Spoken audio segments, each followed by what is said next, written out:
श्री कृष्ण गोविंद हरि मुरारी, ये नाथ नारायण वासुदेव। श्री कृष्ण गोविंद हरि मुरारी, हे नाथ नारायण वासुदेव। सच्चिदानंद रूपाय विश्वोत्पत्त्यादि हेतवे तापत्रय विनाशाय श्री कृष्णाय वयं नमः। सच्चित आनंद स्वरूप परमात्मा जो सृष्टि के उत्पत्ति, पालन और संहार करता है तथा जीवों के आध्यात्मिक, आदि दैविक, आदि भौतिक तापों को नष्ट करने वाले हैं, अर्थात जीवों के मानसिक, शारीरिक और भौतिक दुखों को दूर करने वाले हैं, उन श्री कृष्ण भगवान को हम नमस्कार करते हैं। ओम नमो भगवते वासुदेवाय। ओम नमो भगवते वासुदेवाय। श्रीमद्भागवत पंचम स्कंद अथ षष्ठोऽध्याय। राजोवाच ननूनं भगव आत्मा रामाणां योग समीरित ज्ञानावभर्जित कर्म बीजानामैश्वर्याणि पुनः क्लेशदानि भवितुमर्हन्ति यदृच्छयोपगतानि। श्री कृष्ण गोविंद हरे मुरारी, हे नाथ नारायण वासुदेव। ऋषभदेव जी का देह त्याग।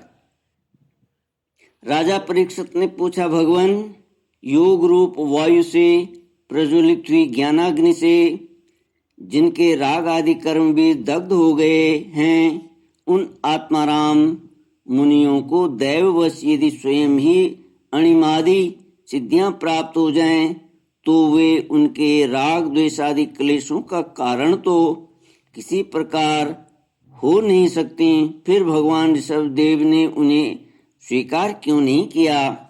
श्री सुखदेव जी ने कहा, तुम्हारा कहना ठीक है, किंतु संसार में जैसे चालाक व्याध अपने पकड़े हुए मृग का विश्वास नहीं करते, उसी प्रकार बुद्धिमान लोग इस चंचल चित्त का भरोसा नहीं करते।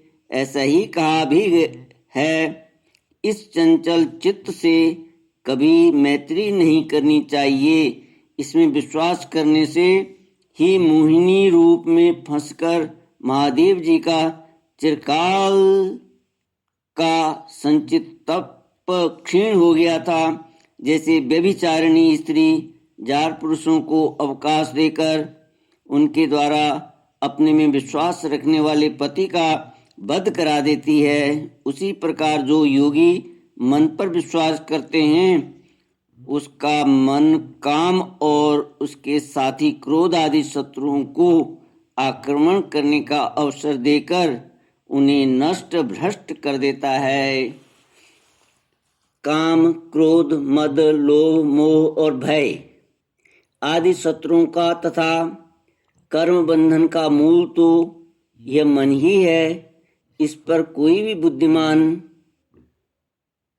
कैसे विश्वास कर सकता है?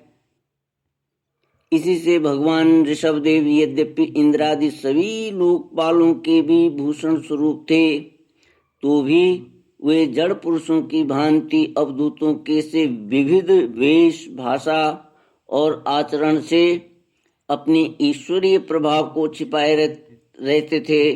अंत में उन्होंने योगियों को देह त्याग की विधि सिखाने के लिए अपना यह शरीर छोड़ना चाहा। वे अपने अंतःकरण में अभेद रूप से स्थित परमात्मा को अभिन्न रूप से देखते हुए वासनाओं की अनुवृत्ति से छूटकर लिंग देह के अभिमान से भी मुक्त होकर उपराम हो गए। इस प्रकार लिंग देह के अभिमान से मुक्त भगवान ऋषभदेव जी का शरीर योग माया की वासना से केवल अभिमान के आभास के आश्रय ही इस पृथ्वी तल पर विचरता रहा।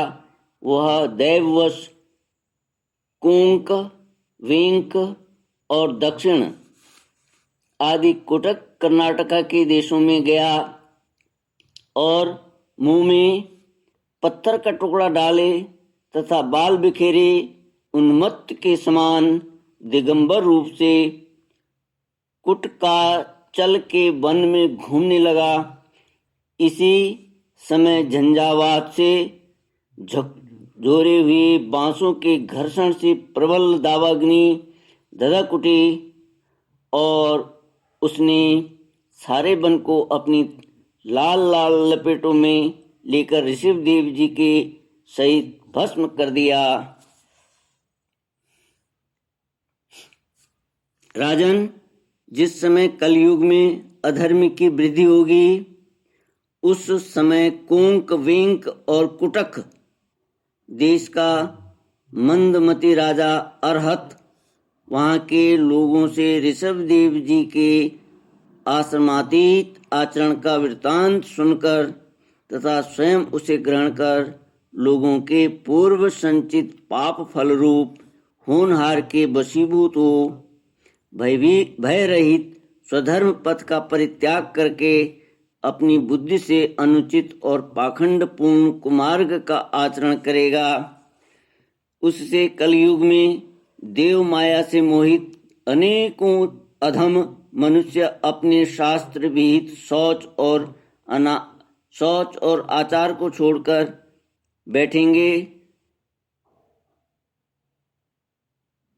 अधर्म बहुल कलयुग के प्रभाव से बुद्धिहीन हो जाने के कारण वे स्नान न करना, आचमन न करना, अशुद्ध रहना, केश नुचवाना आदि ईश्वर का तिरस्कार करने वाले पाखंड धर्मों को मनमाने ढंग से स्वीकार करेंगे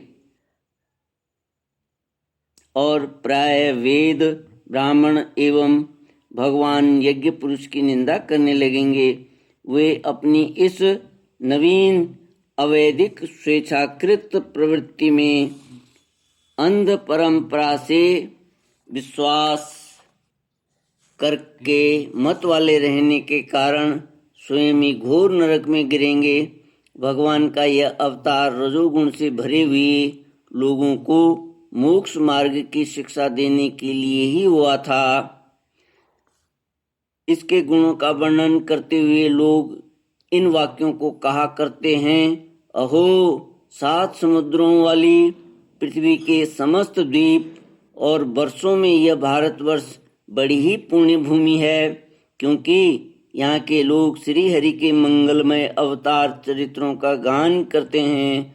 अहो महाराज प्रियव्रत का वंश बड़ा ही उज्ज्वल एवं सुयशपूर्ण है, जिसमें पुराण पुरुष श्री आदि नारायण ने ऋषभावतार लेकर मोक्ष की प्राप्ति कराने वाले पारमहंस्य धर्म का आचरण किया।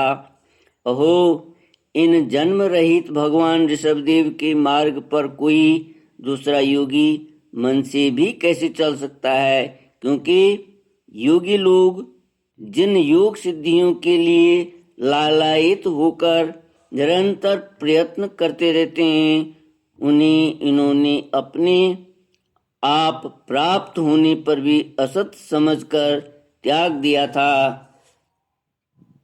राजन, इस प्रकार संपूर्ण वेद, लोक, देवता, ब्राह्मण और गौओं के परम गुरु भगवान ऋषभदेव का यह विशुद्ध चरित्र मैंने तुम्हें सुनाया। यह मनुष्यों के समस्त पापों को हरने वाला है। जो मनुष्य इस परम मंगलमय पवित्र चरित्र को एकाग्र चित्त से श्रद्धापूर्वक निरंतर सुनते या सुनाते हैं, उन दोनों की ही भगवान वासुदेव में अनन्य भक्ति हो जाती है। तरह तरह के पापों से पूर्ण, सांसारिक तापों से अत्यंत तपे हुए अपने अंतःकरण को पंडित जन इस भक्ति सरिता में ही नित्य निरंतर नहलाते रहते हैं। इससे उन्हें जो परम शांति मिलती है वह इतनी आनंदमयी होती है कि फिर वे लोग उसके सामने अपने ही आप प्राप्त हुए मोक्ष रूप परम पुरुषार्थ का भी आदर नहीं करते। भगवान के निर्जन हो जाने से ही उनके समस्त पुरुषार्थ सिद्ध हो जाते हैं। राजन, भगवान श्री कृष्ण स्वयं पांडव लोगों के और यदुवंशियों के रक्षक, गुरु, इष्ट देव, सुहृद और कुलपति थे। यहाँ तक कि वे कभी कभी आज्ञाकारी सेवक भी बन जाते थे।